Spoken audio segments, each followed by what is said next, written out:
We're all aging, and it's one of life's greatest privileges. But how do we turn the table on aging so it's not something to fear, but it's actually an opportunity to embrace? What if aging meant extending the quality of our life and learning to sit comfortably in our older selves as naturally as we once did in our youth? I'm Jacinta Parsons, and brought to you by Uniting AgeWell, this is The Aging Ideal. Through honest and inspiring conversations, we'll cut through the noise to find out what it really means to grow older well. What gives your life meaning? Doing things with family and dog walks. Playing golf. Oh, being active gives my life meaning. A morning swim. I think having someone to share all the joys is really great.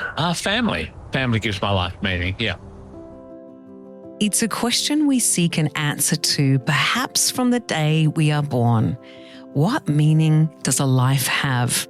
When it's all said and done, and we reflect on the choices we've made, what will we wish we'd known? And what will we wish we'd spent more time cultivating or perhaps even letting go? As we get older, clarity sharpens and perspective deepens. So I want to explore whether that leads to a more confident sense of meaning in life. In this episode, we explore how meaning in life is discovered, defined, and lived through the voices of experts and elders alike. What I do know is that searching for meaning is a lifelong journey. So what do our later years reveal that the earlier ones cannot? Reverend Clare Brockett is the Director of Mission at Uniting AgeWell. With a background in pastoral care, she's responsible for embedding holistic and inclusive spiritual care to meet the diverse spiritual needs of those in aged care. I want to keep calling her Reverend Clare, but she is insisting we just stick with Clare. Does the search for meaning in life ever really end? No. I talk quite a lot about the distinction between active searching for meaning. So people who are conscious, that's what they're doing, that's what they're thinking about. And the discovery of meaning as we move through different stages in our life. Or tell me what that looks like. Discovery is when we face different situations in life. The planned, the unplanned, the joyful, the distressing and chaotic. Each of those things teaches us something about ourselves. And then we have hindsight from that. Then come to another situation and we go, I remember from back then, I thought this because I changed and I was changed. When I reflect on my own life and talking to others, how much we don't consciously think about meaning. I think many people get to the end of their lives and have never used that language. So in our work, for an example, in residential care, we talk about getting to know people and assessments and planning for people's care. And we might want to get at meaning and purpose. But if we ask it in that language, people are going to look at us and go, what on earth are you talking about? Yeah. Actually, what makes you get out of bed in the morning? Sometimes when we're talking about meaning, it can feel really lofty, when really meaning is derived for purposes to get out of bed. And it's a very Western construct. One of the things for me is around the definition of meaning. It's that integration of our inner and our outer world. So you have your inner emotions and feelings, and then you have the way we live in the world. And then how do we integrate that with what we feel about different things? It sounds so simple. It sounds so obvious. But even when you're describing that to me, I'm like, I don't even know for sure how I do that. No. When we think about meaning of life, it is getting to the nuts and bolts of us, isn't it? Yeah. And how we do see ourselves, both in our living but also in our dying. Is that true? Yes, it is. Some people may live their life thinking, this is my life, I just get up each day and I do what I do. There's so many people think like that. Like we're talking this at higher level in this conversation, but some people may not do that as clearly or recognise if you told them that's what they were doing. Other people are very thoughtful. And it's the connection, it's the understanding, it's the conversing, it's the tossing around ideas, tossing around, how we live, how we... Can we have a meaningful life unconsciously? Yes, I think we can. And I don't think it's a case of having to interrogate it or not. I think it's a case of we do to different levels because that's humanity. It's so interesting because I think I'm more aligned with, although I know I get benefit from the interrogation, I look back and go, all of those things that you did does actually align with your values, but I didn't think that through. You didn't set out to do that. No, I didn't. No. But on reflection, I'm like, oh, there's a line through my life that has a consistency. Do we trust? And the key is you do that reflection. Okay. You do that reflection. You do that looking back. So that's important to do. So I think that is important to do. I think it's what some people do very naturally. And I think it's what a lot of people do as they get older. Do you encourage people to do that? And how do we go about it? I think I talk about how to be yourself. Oh, God, I know that sounds easy too, but it's not. Well, it's not. But, what is myself? What do I like? What do I not like? What irritates me?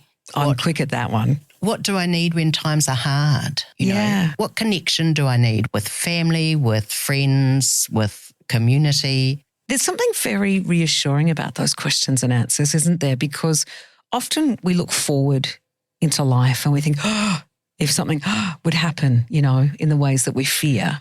But if we've got that sort of self-reflection about what is meaningful and what is comfort and what is all those aspects of us, almost in preparation, there's less of that. I think the conversation around fear is really interesting when it comes to meaning and when it comes to aging. I think we kid ourselves if we think that life in all its fullness does not have the ups and downs of feeling good, of fear, of feeling settled, of feeling unsettled. And so we tend to think we have to strive for this continuous feeling good. This is not life. And, if you have never known difficulty, then how do you learn? If you only live good things, and none of us can if we're realistic.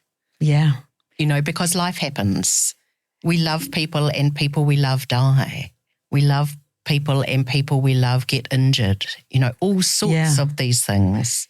So is meaning then potentially derived from challenge, where we get to clarify what life is about through the dips? In the dips, the tension sits in that, what you feel in your inner core. Can you express it? Are you too numb?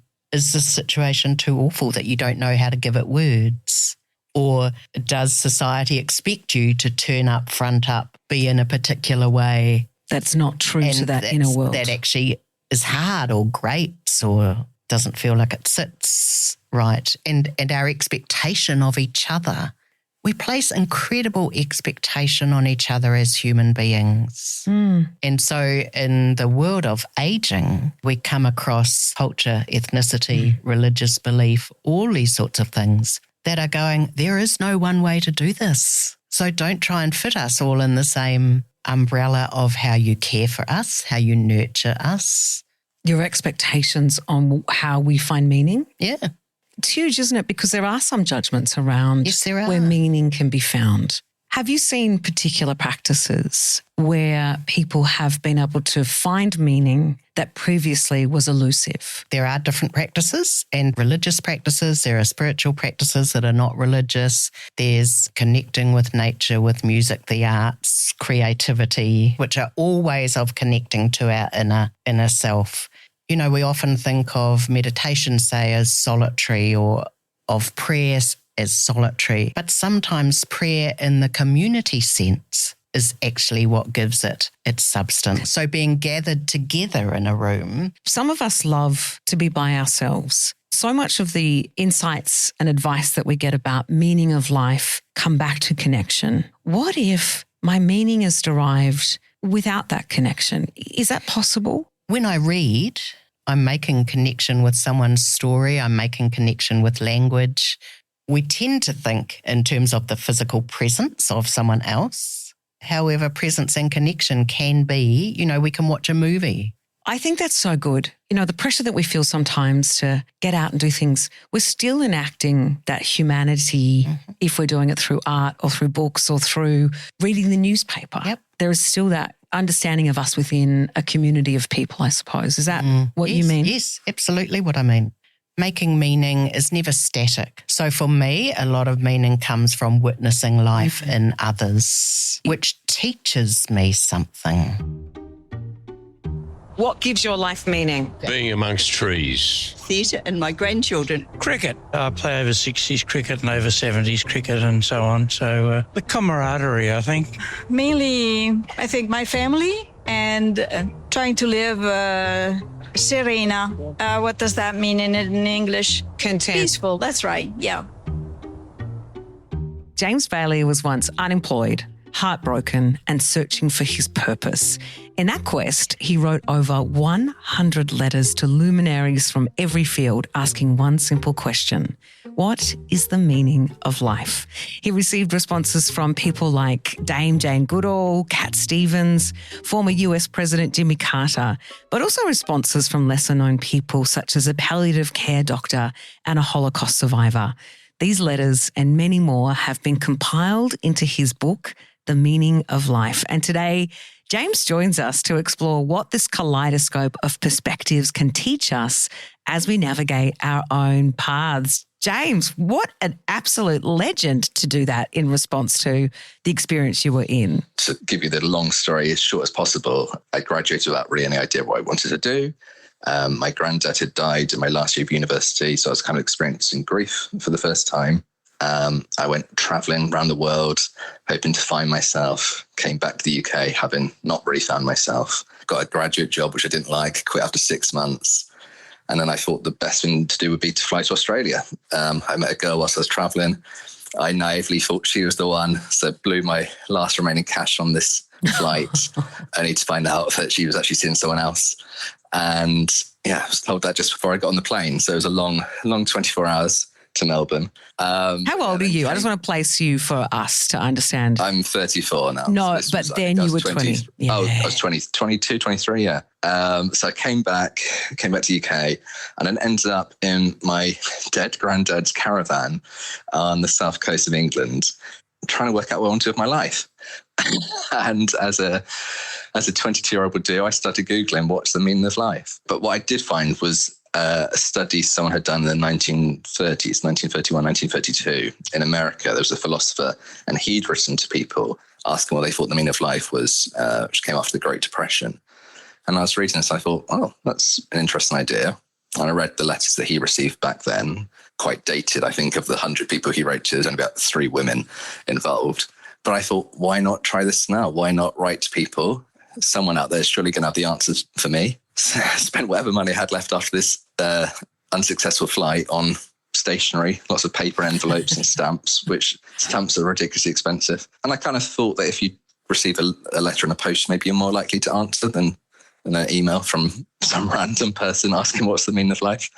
So I spent the next few months in this caravan, turning it into like a sorting office and churning out all these letters to people. And you said at the start in the intro, I wrote to 100. I had 100 responses. I probably wrote to 1,000 people, I reckon. Wow. So there's a lot of letters which went out. I'm so fascinated. Did you perfume them? Was it like, dear sir, I'm holed up in a caravan. I've got a broken heart. This girl left me before I even got on the plane. What the hell is going on? Was it pretty much? Yeah. Did you actually think that you would get responses? And was there something that you hoped to hear? Well, after the return to senders or the random signed photos that I got back, the first few responses were very much, no, there's no meaning to life, which when you're in that position, you don't want to hear. It may be true. Who wrote that to you? Name and shame. David Attenborough said there's no meaning in life. He wrote back, I don't think there is, but if there is, I don't know what it is, something like that, very brief kind of statement like that. I was like, oh, okay. Wow. Thank you, David. James, and so then they started to come back. Was there a thread? You've obviously divined now by cheating, by asking everyone who already knew the answer to the test question about the meaning of life.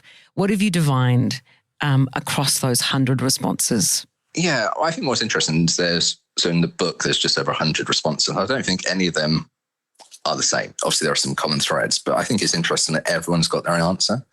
And I think maybe going into it, as I said, naively, I thought there was a definitive answer, like trying to find the holy grail, like what is the meaning of life? And the fact that everyone has a different answer, I found interesting in itself. And I did think that was interesting as well, that someone like Attenborough doesn't know. Many of these famous people wrote back saying actually they couldn't answer because they didn't have a clue. And maybe that was refreshing in itself, that I didn't need an answer. If these people can live a very happy, successful life, not knowing, then maybe that was an answer in itself. But in terms of common threads, the most popular were connection, love, family, friendship, doing things for others, service, helping people, gratitude for ordinary moments, being in the present. I don't think many or any wrote back about being rich or being successful or their careers, which also was interesting. But validating for a kid who's in a caravan without a girlfriend. Exactly, yeah. One of the other main things I took from many of the responses was that we actually live many lives within our one lifetime, and you're kind of constantly evolving and changing. And someone said, their response would have been very different 20, 30, 40, 50 years ago. And, as I've said, my response would be different 10 years ago. I'm sure in another 10 years and 20 years, it'd be different. And I think that's interesting that we're not the same, when we are 25 as we are at 75. And I think that's kind of exciting in a way. And you don't know what it's going to be. And I think it'd be a bit boring if I knew everything that's going to happen in my life. Be nicer though, mate. Come on. Let's be frank. Well, what an incredible little fella you were back then. I'm sure you still are. But that guy that did that, that thought to actually do the most absurd thing and reach out with handwritten letters into the world to ask the question that we all yearn to find an answer to throughout our lives. Is there a favourite letter that you have that you could maybe read us? Yes, it's hard to pick favourites, like picking between your children, but I am going to read one from an Australian I thought would be appropriate. So I'm going to read the one from Bindi Irwin. What is the meaning of life? This is the question that has haunted almost every dreamer, believer, and out-of-the-box thinker for time immemorial. This is the very question that drives me forward each and every day, because like many things in life, I don't think that there is one clear answer. However, since I was a little girl, my mum always taught me that there is one very special ingredient to life, which she believed will forever be the purpose for each and every one of us: unconditional love. Out of every possible answer to the meaning of life, Mum's is my favourite. Unconditional love, something so pure and good, a feeling we can have for a million different things, animals, places. Which leads me to the next part of my question. What is our purpose in life? That's not so clearly answered either. You have to follow your own path to be able to find what you truly love in life. What brings the most light to your heart? You may have to try 100 things that don't stick to find what you are truly passionate about. Or perhaps something or someone has struck with you so fiercely that you've already found your own unconditional love and purpose.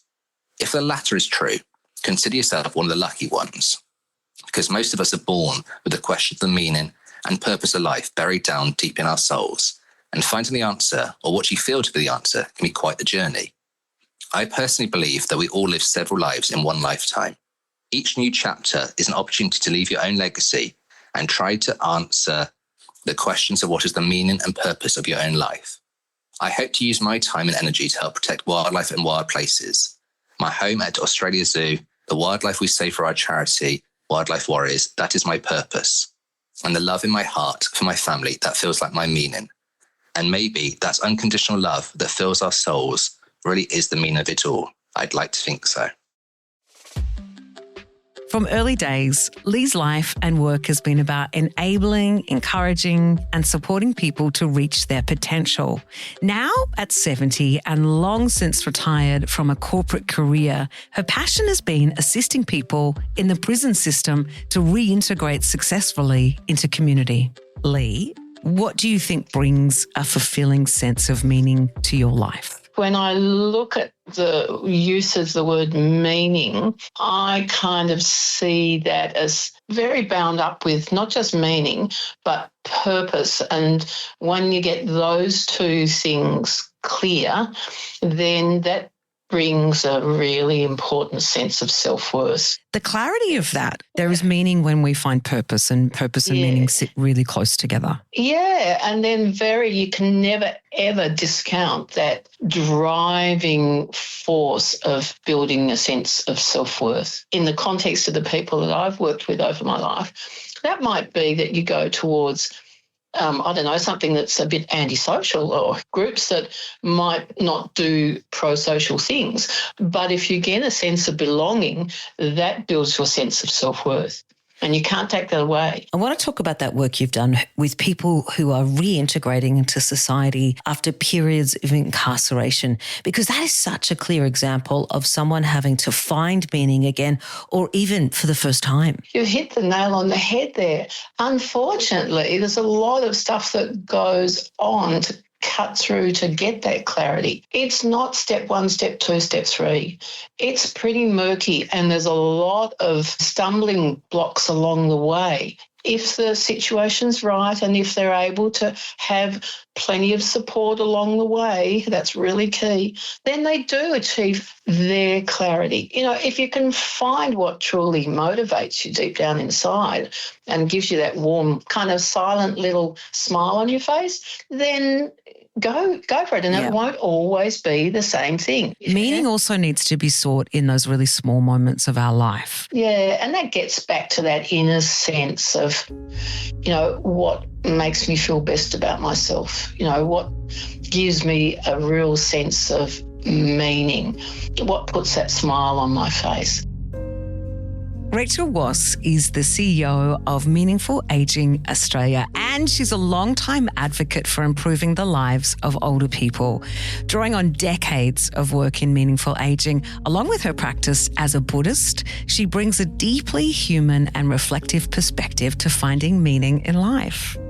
Rachel, is it fair to say that the more years of life experience we have, the more clarity we're going to have when it comes to seeking or identifying meaning in life? I think some of those pieces to the puzzle, or the beautiful Afghan rug that we've somehow created with some stains, there's some stains, there's some red wine marks, there's some rips and tears in there. But I think, the picture sort of has a little bit more of a, as you say, clarity when we sort of look retrospectively back. If we're lucky enough to kind of see some of the themes that have come through our lives and the people who have come into our lives along the way, whether that's family members, whether that's significant people who've made given you some insights. I think that those words of wisdom often speak to us internally, speak to our, I might say in my Buddhist kind of perspective is that there's a little Buddha that's sitting on the shoulder that's talking to the Buddha in my heart. And when I hear words of wisdom or something that resonates with me in this carpet of life, there's a recognition that is there. How much is mindset and the way we see everything around us, how much does that influence what meaning and purpose we find? I think it's a huge influence. Yeah, I think it allows you to turn up and be in the places and recognize those moments. And, I can make a choice in the morning. I had a few meetings today and had to get across town to come to this beautiful part of Melbourne in Brunswick. And I could have been stressed. I could have, been a little bit road ragey if people were a little bit slow in the traffic, but a bit of that gratitude practice, thankful I have air conditioning in the car. And it really changed your psyche. And I tend to feel like it's contagious. One of the challenges potentially as we age and our lifestyles change. So we found meaning and purpose perhaps in one aspect of our life, like our work was a predominant source of meaning and purpose. Then that changes. How do we reignite or find again perhaps either a new purpose or how we are a continuous self that has a purpose that kind of exists right through? We inevitably are going to have change in our lives.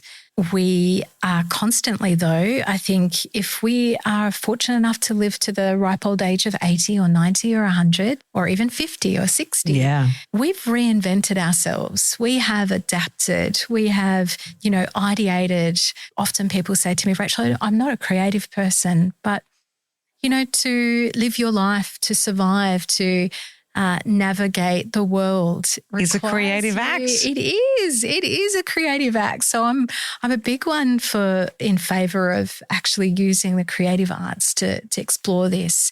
But I think that it is always an opportunity for us to reconnect with those sources of meaning. And sometimes people explore that as well in places where they nourish their spirit. So it might be connecting to nature. You know, our wonderful First Nations people have a beautiful example for us in their connection to country. And it's seeing country not just as a spectator moving through an environment, but to consider that entire ecosystem that is around us and us moving through a space that is spiritual, is, you know, plants, animals, what we see in our eyes, but all our senses, the change of seasons. And it is true, as we age, we're afforded perhaps more time, you know, less in the world of the commerce and the making and the building families and all the things that happens through midlife. As we get older, there's an opportunity perhaps for that breath to get taken and to actually enjoy the seasons changing or make that a conscious kind of change in our lives perhaps. Yeah. You know, people will say to me, oh, spirituality, is that a bit woo-woo? You know, is that something that's not, you know, got a lot of science behind it? But, you know, Jacinta, there's 70,000 pieces of peer-reviewed science about spirituality, emotional well-being, meaning-making, and they're overwhelmingly positive. Can I ask you something in that? Because I think that's really important and wonderful that we've got that science. But what we haven't failed to do, I think, for the last maybe couple of 100 years is actually also honour how we feel. Not that it has to be proven, you know, that we have a connection to ourselves, which is what you were describing before. Yeah. For some people, you know, especially as we age, I think this is significant. Again, going through changes of life, finding meaning and purpose feels like it is, as you mentioned before, it's a bit woo-woo. How do we actually bring that into a conversation with someone who might be like, oh, you know, get over it? How do we actually deal with that at that level? To ask the question in a really open way, you know, where do you find your strength from in times of challenge? What is it that you enjoy that nourishes you? What is it that gives you awe and wonder? What if you can't answer those questions? Is it about then going on a little exploration? Like, okay, I've got someone in my life who's like, look, why do I have to find meaning? I'm very happy to be isolated and be in my own world. Why meaning? Well, again, if we think about the research, there is a lot of evidence that points towards things like contributing towards prevention of dementia. Say, for example, we have elements of, you know, gratitude practice that actually directly indicates a reduction of cardiovascular concerns. There's certainly effects on our body. There's certainly effects on those around us. And I think moving through life, everyone wants to be, doesn't want to suffer. We don't want to suffer. That's so true. And I think anything we can do to allow ourselves to connect with more sources of joyfulness, and less friction in the way that we are as a person towards ourselves and others is really important. I don't think I've ever put my finger on it before, but this episode and those incredible conversations that we've just had, it's really given me some clarity about how to find true meaning, or in fact, just let it evolve.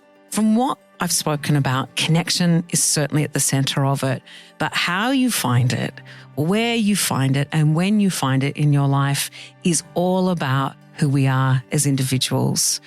It's about the journey rather than the destination. And I'm looking forward to using all the information we've gathered together during this episode and seeing if I can actually articulate that meaning and purpose in my life. And I reckon you should do the same. You've been listening to The Aging Ideal, a podcast brought to you by Uniting AgeWell. We hope that you've really enjoyed the stories, the perspective, and expert advice on the experience of aging. I'm looking forward to continuing this important conversation next episode.